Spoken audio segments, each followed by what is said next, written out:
श्रद्धा के लेवल पर तुमको जब महासत्य स्वीकृत होगा, इस लौकिक जीवन में हल्केपन का अनुभव होगा। चिंताओं की रेखाओं के बल ढीले होंगे, फीके होंगे। चिंता बदलेगी चिंतन में, और रोम रोम पुलकित होगा। आनंद महोदधि उमड़ेगा, श्रद्धा के बादल गरजेंगे। अनुभव की बिजली चमकेगी, रिमझिम घन बरसेंगे। समकित का सावन आवेगा, अंतर मन आनंदित होगा। शिव मार्ग की पगडंडी पर तुमको धीरे धीरे चलना होगा, धीरे धीरे चलना होगा। जब इस क्रमबद्ध पर्याय का, इन महान सिद्धांतों का हम श्रद्धान करेंगे तो निश्चित रूप से हमारे जीवन में सुख शांति का अनुभव होगा। और अब इन सिद्धांतों को जो समझाने वाले हैं, पढ़ाने वाले हैं, हमारे जीवन में आत्मसात कराने वाले हैं, ऐसे हमारे गुरुजन डॉक्टर संजीव कुमार जी गोदा साहब, जिन्होंने प्रत्यक्ष रूप से बदला तो नहीं ले रहे हो? मैंने बहुत प्रश्न किए थे तुमसे। विधिवत तरीके से, जिन्होंने शास्त्री का कोर्स तो नहीं किया है, पर जो कहते हैं मैंने 5 बार पूरे जीवन में शास्त्री की है, ऐसे डॉक्टर संजीव कुमार जी गोदा हम सबके बीच पधारे हैं। आपसे प्रश्न है भाई साहब, आपने तो पूरी दुनिया घूमी है, सब जगह जाते हैं, सबसे बहुत अच्छे अच्छे परिचय हैं। आपका जो सुपुत्र है, पिछली साल ही उसने 10वीं कक्षा पास की। आप उसे किसी बड़े से स्कूल में, बड़े से कॉलेज में, अमेरिका, लंदन, कहीं भी भाई साहब पढ़ा सकते थे, पर आपने अपने बच्चे का, जिसका नाम है आर्जव गोदा, उसका इसी साल स्मारक में एडमिशन कराया। आदरणीय भाई साहब, आपने ऐसा क्या देखा जो आपने अपने बच्चे का एडमिशन स्मारक में कराया? करने योग्य काम तो यही है, दूसरा कोई करने योग्य काम नहीं है। लौकिक पढ़ाई करके आपके बच्चे ने बीकॉम किया, आपने क्या किया था वैसा? आप क्या कर रहे हैं अभी? बिजनेस। आप क्या कर रहे हैं? आप बिजनेस कर रहे हैं। पढ़ाई कहां तक की आपने? इंटर है। वो पढ़ाई क्या काम आ रही है आपके बिजनेस में?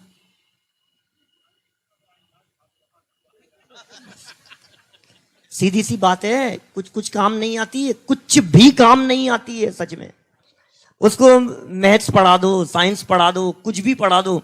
आप सब लोग यहाँ बैठे हुए हैं, सब लोगों ने ग्रेजुएशन किया होगा, किसी ने एमए किया होगा, किसी ने कुछ किया होगा।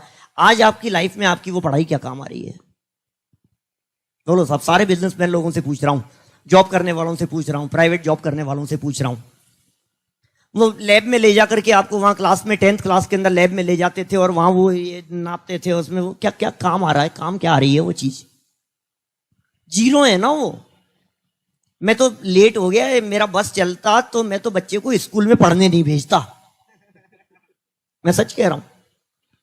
क्या पढ़ाना है अपने को? 2 चीज काम आएगी जिंदगी में। बोलना आना चाहिए उसको, हिंदी आनी चाहिए, एक इंग्लिश आनी चाहिए, और थोड़ा जोड़ बाकी गुणा भाग आना चाहिए। इसके अलावा और लाइफ में कुछ चाहिए क्या? बोलो ऋषभ।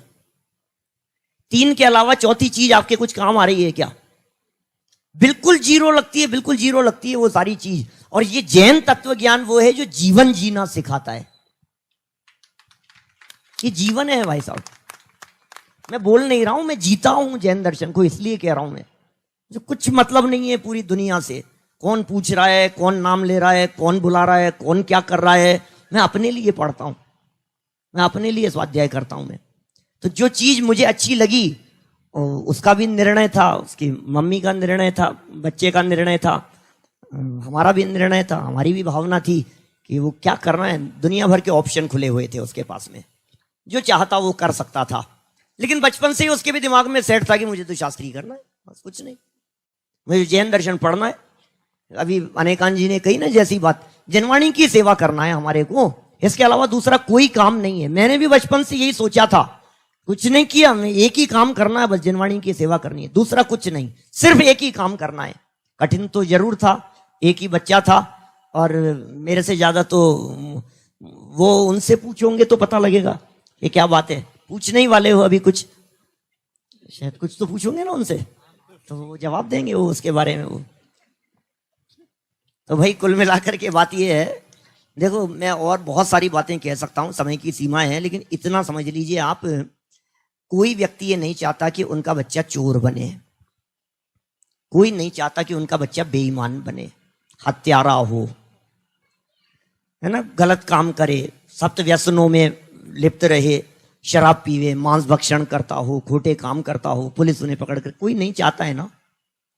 लेकिन कौन सी ऐसी शिक्षा है जिस शिक्षा के अंदर ये सारी बातें सिखाई जाती है? जहां शिक्षा नहीं, संस्कार दिए जाते हैं। आप इंजीनियरिंग कॉलेज के अंदर बच्चे को पढ़ाएंगे, वहां संस्कार नहीं दिए जाएंगे। हर जगह पर संस्कार की कीमत है। आपकी डिग्री नहीं पूछेंगे, आपने किसी व्यक्ति को अपने यहां कर्मचारी के रूप में रखना है, आपको रखना है, अपने ऑफिस में जॉब के लिए किसी लड़के को रखना है, घर में काम के लिए रखना है, नौकर रखना है, सर्वेंट रखना है। कितना पढ़ा लिखा है ये जरूरी नहीं है, पढ़ा लिखा बहुत है, लेकिन आपको पता लगा कि थोड़ा सा हेरा फेरी करता है, भाई साहब आप रखेंगे क्या आपके बिजनेस में? नहीं रखेंगे। मुन्ना भाई थोड़ा सा झूठ बोलता है, लड़का बहुत अच्छा है, रखेंगे आपके यहां काम पे? झूठ बोलने वाला नहीं चलेगा। बोलो भैया आपके यहां बिजनेस है, थोड़ा गुस्सा तेज है उसका, पलट करके सामने जवाब दे देता है, आप रखने के लिए तैयार हैं क्या? आपको ऐसा व्यक्ति चाहिए जो व्यक्ति गुस्से वाला नहीं हो, जो व्यक्ति घमंडी नहीं हो, जो मायाचारी नहीं हो, जो चोर नहीं हो, जो बदमाश नहीं हो, जो बेईमान नहीं हो, ऐसा व्यक्ति चाहिए। लेकिन मुझे ये बतलाइए, दुनिया में कौन सी ऐसी यूनिवर्सिटी है जिस यूनिवर्सिटी में ये बातें सिखाई जा रही है? हमारे महाविद्यालय को छोड़कर ये संस्कार दिए जा रहे हैं। वहां पर हमारे वहां व्यक्तित्व का विकास किया जाता है। टोडरमल महाविद्यालय में, टोडरमल दिगंबर जैन सिद्धांत महाविद्यालय में शास्त्री नहीं कराई जाती है। शास्त्री तो यूनिवर्सिटी की डिग्री होगी, शास्त्री तो राजस्थान यूनिवर्सिटी दे रही है, शास्त्री तो संस्कृत यूनिवर्सिटी दे रही है। हम तो वहां चेतन भगवान बनाते हैं, वहां भगवान गढ़े जाते हैं भाई साहब, वहां परमात्मा बनाए जाते हैं, वहां संस्कार दिए जाते हैं, वहां लाइफ में सुखी कैसे रहना है ये कला सिखाई जाती है। आपको क्या चाहिए? आपको अपना बच्चा इंजीनियर चाहिए कि बच्चा सुखी चाहिए? बोलो, आपको अपना बच्चा डॉक्टर चाहिए या सुखी चाहिए? आपको अपना बच्चा बिजनेसमैन चाहिए या सुखी चाहिए? अरे कुछ भी कर तो सुखी रहे, यही तो चाहिए ना। हर माता पिता का एक ही तो सपना है, बच्चे बस जैसे भी है तू सुखी रहे, तू सुखी रहे। अरे कुछ भी कर रहा हूं, आज इंटरकास्ट मैरिज के लिए बच्चे क्यों, माँ बाप क्यों तैयार हो जाते हैं? अब तू यार कोई बात नहीं, तू सुखी रहे। लास्ट में आकर के घुटने टेक देते हैं ना आखिर, किस लिए? भाई अब ठीक है, अब तेरी खुशी में हमारी खुशी, अब क्या करें, अब एक ही बेटा, अब तेरे को छोड़ेंगे तो है नहीं, तेरे को समझा करके देख लिया, अब तू घर छोड़ने की बात कहता है, आत्महत्या करने की बात कहता है, अब तू तेरे को जो करना है कर ले, कोई बात नहीं, तू सुखी रहे। तैयार हो जाते हैं ना इसी के लिए। माने कुल मिलाकर के फाइनली हम अपने बच्चे को सुखी देखना चाहते हैं, वो कुछ भी कर रहा हो। और सुखी कैसे हुआ जाता है ये बात जैन तत्व ज्ञान के बिना नहीं मिलती है।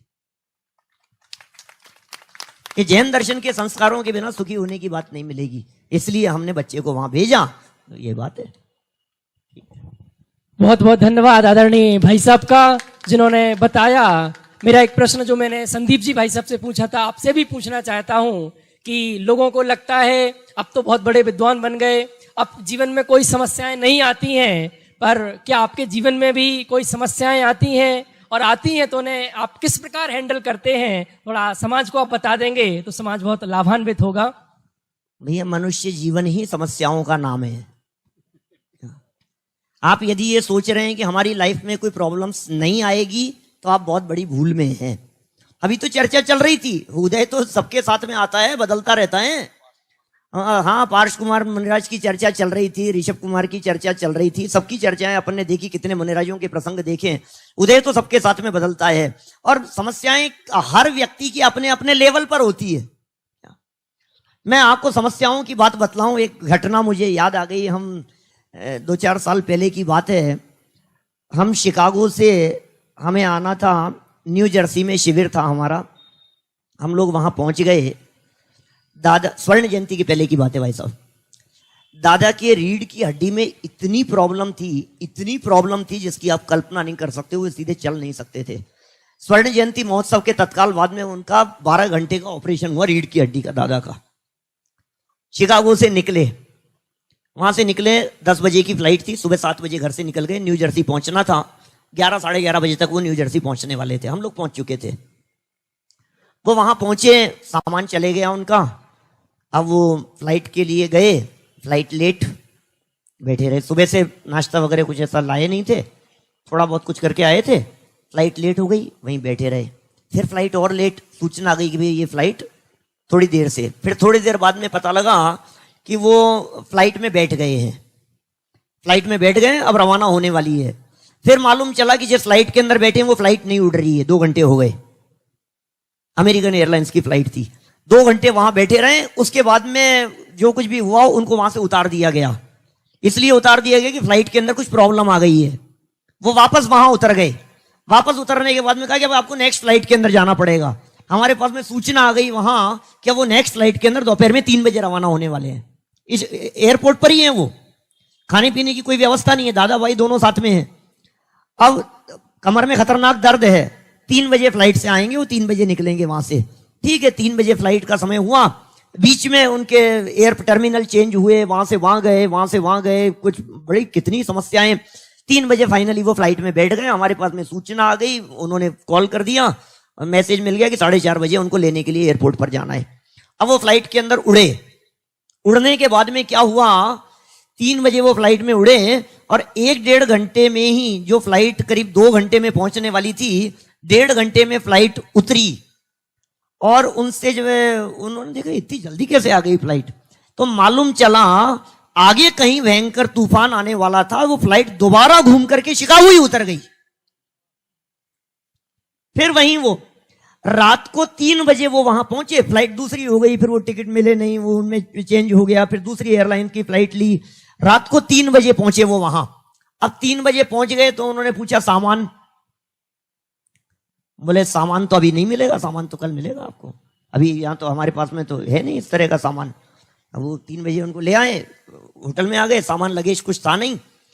अब वो वापस दूसरे दिन किसी के साथ में, क्योंकि पहचानता कौन उनके सामान को, लगेज को, उनके साथ में फिर एयरपोर्ट पर गए सामान लेने के लिए।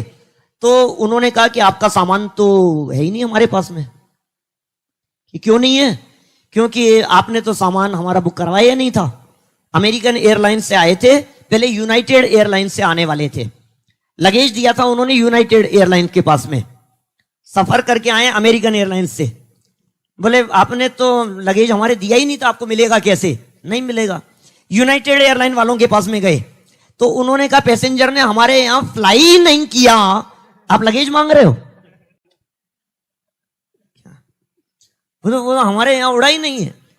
3 दिन तक मैं बात बतला रहा हूं, हमारे सबके दादा, क्या उनकी बात कह रहा हूं, मैं बात कर रहा हूं समस्याओं की, कैसी समस्याएं आती है। मैं भी अपनी कहानी नहीं सुना रहा आपको कि कैसी क्या घटनाएं घटती है।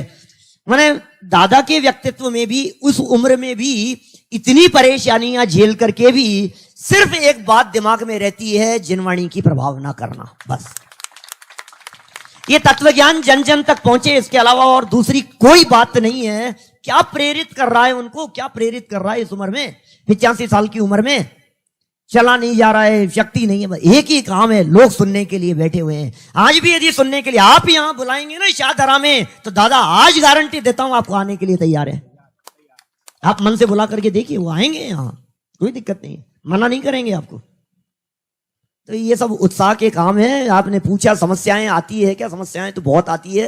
ये तो दादा की घटना याद आ गई थी, हमारी भी लाइफ में आती है, रोज की समस्याएं हैं। अब कहां कहां तक समस्याएं बतलाएं, सब लोग विद्वान लोग बैठे हुए हैं यहां पर।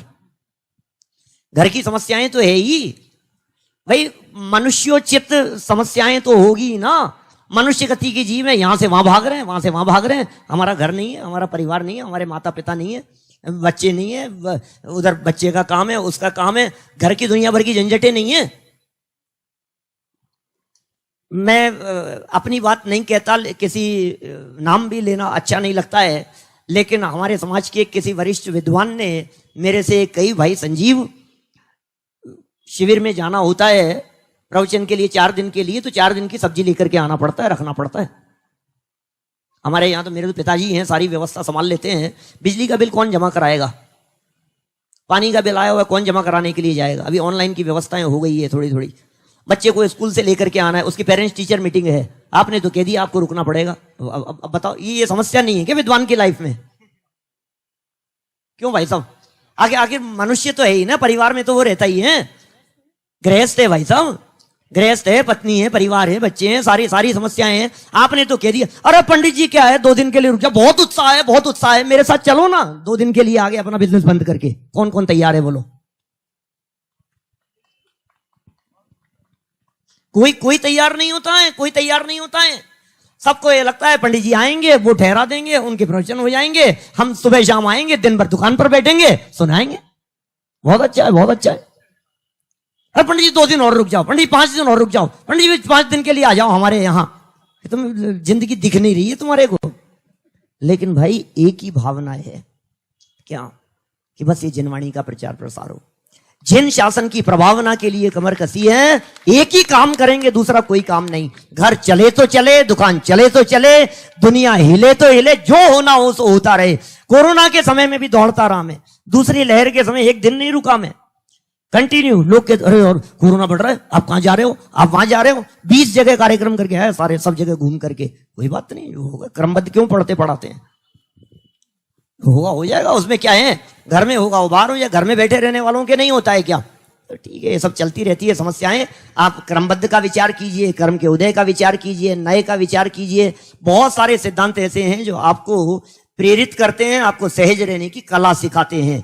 ये जैन दर्शन कुछ अद्भुत निधि मिल गई है हमारे को, हमारे महाभाग्य से मिल गई है। अब हम ही अभागे ऐसे हों जो उसका स्वाद नहीं लेवे। तो फिर टोडरमल जी 20 नंबर पेज पर लिखते हैं, तेरे अभाग्य की महिमा तो हमसे नहीं कही जा सकती। एक बात भाई साहब ने संघर्ष की बात की तो मुझे खुद ये बात याद आई। पिछले 7 महीने से भाई साहब के पैर में फ्रैक्चर हुआ था, उसके बाद भी वे देश विदेश में जगह जगह घूम घूम कर धर्म का प्रचार प्रसार कर रहे हैं। ये क्या चुनौती नहीं है, ये क्या संघर्ष नहीं है? और क्या ये तत्व, कोरोना हो गया था तो भी प्रवचन कर रहे थे, कोरोना होने के बाद भी, समस्या होने के बाद भी, यही वो तत्व ज्ञान अंतरंग में भावना है कि जन जन तक पहुंचे, और यही वास्तव में एक शास्त्री होने के लिए योग्य विचार है। कितनी महिमा इस तत्व ज्ञान की है। मैंने ये प्रश्न इसलिए पूछा था कि प्रॉब्लम्स तो सबके जीवन में हैं और आएंगी, पर उनका एकमात्र समाधान है। हमारे जीवन में कोई छोटी सी परेशानियां आ जाती है, हमारे चेहरे पर सिकन आ जाती है, पर आदरणीय भाई साहब के चेहरे पर हमने आज तक कभी एक सिकन नहीं देखी है। इसका एकमात्र प्रतिफल है तत्व ज्ञान और ये बीतरागी तत्व ज्ञान। तो हम सब भी अपना जीवन, अपने बच्चे, अपने परिवार वालों को इस तत्व ज्ञान में ही समर्पित करें। भाई साहब परिवार का बहुत बड़ा योगदान होता है। आज माता पिता बुजुर्ग हैं, घर में हैं, अकेले हैं, कोई बात नहीं बेटा जाओ। पत्नी कितनी तरह की समस्याएं आती है, कहीं भी रहो, राजसी ठाट बाट से रही है जीवन भर, कहीं भी रहो, किसी भी जगह पर जाना आना बिना सपोर्ट के थोड़ी ना होता है। छोटे बच्चे को छोड़ करके आ जाते थे, हम चले जाते थे 1-1 महीने के लिए। 2 साल का बच्चा, 3 साल का बच्चा घर छोड़ करके चल दिए, 1.5 महीने बाद में आएंगे, 2 महीने बाद में आएंगे। तो ये उनका भी रहता था, नहीं कोई बात नहीं आप करो। माने बिना सपोर्ट के, बिना सहयोग के माने कुछ भी नहीं हो सकता है। भावना से ही होता है सारा काम। एक दूसरे की भावनाएं होती है और सबका समर्पण होता है, एक दूसरे को समझा जाता है। और तत्व ज्ञान तो है ही कुछ अद्भुत चीज है जो सब कुछ सिखा देती है। और प्रभावना का कितना उत्कृष्ट बल है कि सुबह 9:20 मतलब 9:20 दुनिया में कुछ भी ऊपर नीचे हो गया, पर 9:20 का समय ऊपर नीचे नहीं हुआ। शाम को 8 बजे मतलब 8 बजे भाई सब कहीं भी हो, कैसे भी हो, उन्हें वो सबको पहुंचाना है जिनवाणी। इतनी गहरी भावना वो इस बीतरागी तत्व ज्ञान के माध्यम से आ सकती है।